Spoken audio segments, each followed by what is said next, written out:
A look behind the curtain to see what my clients look like, to cure all your curiosity needs. Stay tuned to this week's episode of Prime PPTV. Promise you, it'll be worth it. Good day, Toronto. Welcome to another episode of Prime PPTV. So glad you could join me here today. Yay, March, which means hopefully warmer weather soon, which also means the market is going to pick up some more. Now, at the time of shooting this, I was really hoping that the stats of February would have came out by now, but maybe, the extra leap year day kind of delayed trip a little bit, but who knows? But for sure, next week, you'll see the market watch when those numbers do come out. And you know what? I suspect it could be another shocking one. I wonder how many of these shocking ones we'll get before it becomes the norm and it doesn't get sensationalized by the media anymore. Oh well, we'll see what kind of shocking we're gonna get next week. But what shouldn't be shocking is you smashing that like button so that helps get the message of our video out there, because we're trying to help a lot of people create some wealth and make a difference in their lives with the options that you get from investing in real estate. So over the weekend, I was speaking with some of my friends about the ability to own real estate and how people perceive those who have and those who don't. It brought up a very interesting and very polarizing point that I think most of you guys and most Torontonians probably would have thought about or likely discussed with someone else. It's just this fairly big divide that Torontonians have, in my opinion. And that main divide is it's becoming way too difficult for people to buy real estate if you don't have real estate to begin with. This is essentially true for those who are trying to buy their first home. For those who already have equity in their home, it gives them the flexibility to keep buying and build up a larger portfolio, or simply just buy properties for their kids so the kids aren't screwed in the future. There's also talks of rent shaming people who cannot own. It's an unfortunate divide, but that keeps getting bigger and bigger and bigger in Toronto. And I don't want to get into a big deep dive into why it's getting more difficult to own real estate, and there are no issues with renting because I've been on both sides before. Growing up with my family, we didn't have much, and we actually rented until I bought my own first place. So I moved 12 times since I came to Canada when I was 5. That means I've averaged one move every 18 months or so. So yeah, I've rented a lot, and there's nothing wrong with it. Now, when I bought my first property, it was difficult, but it wasn't as difficult as it is right now, for sure. Furthermore, I always talk about how you can roll equity from your first property into more properties, so that as long as you get your first one, it makes it a lot easier to get the next few. That's why getting into your first property is so important, because it allows you to get into the market. Now, if you want to know the secrets of how to get into the market as quick as possible for getting your first property, I put together a guide for you, and you can get in the link below. I made it because I really wish I had something like this when I was younger to help me quickly get my first property. So whether that's you, or you think someone that I can benefit from, your friends, kids, whoever, you can share it with them. Now, having been on both sides, I hear all the arguments for both sides, and the struggle is real. And the struggles of trying to bridge that divide of not owning and renting is getting more and more difficult. All I can say is do your best to bridge the divide, because after the first one, it really does get easier. Another point that gets brought up and that I think is overblown is the talk of foreign investment. So I decided today that I'm gonna peel back the curtain and give you a breakdown of how my clients that buy and sell real estate look like. Financially, not physically, but don't worry, I've hidden all their identity. So I've broken it down to 6 categories or 6 criteria that I think will give you a pretty good idea of what they look like financially, okay? So these 6 criteria are they a first-time home buyer? Are they buying their second, third, fourth, fifth, whatever property, basically not your first? Are they a business owner? Do they work for a company, like a T4 income? And are they making over 6 figures, $100,000? And do they permanently live in Toronto? So here are all the numbers you can see over here.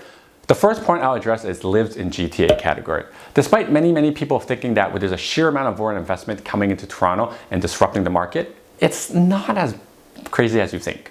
I was even quite liberal with that percentage, because I actually factored in people who were Canadian but didn't permanently live in Canada for more than 6 months of the year. So technically not foreigners, they just didn't live in Canada. You may think that sounds weird, but it actually isn't. A lot of my Chinese and Hong Kong clients are Canadians who don't fully live in Canada but pay taxes here. The reason is that they want their kids to have a better Western education, which you can get here from being Canadian, but at the same time, everyone complains about winter, so let's go back to Hong Kong and China in the wintertime while it's cold, not as cold here, right? Because it's warm there.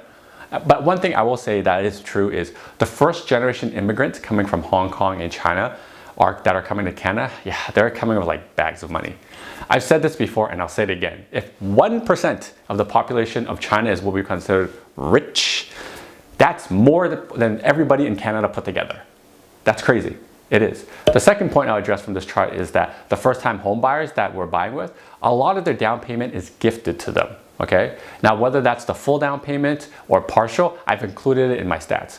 This is to be a good indicator for you to understand that getting the down payment really is the most difficult part for the amount of escalation that we're seeing in the prices. Furthermore, most of the time, the first-time home buyers are actually making more than six figures, $100,000, which brings me to my third point.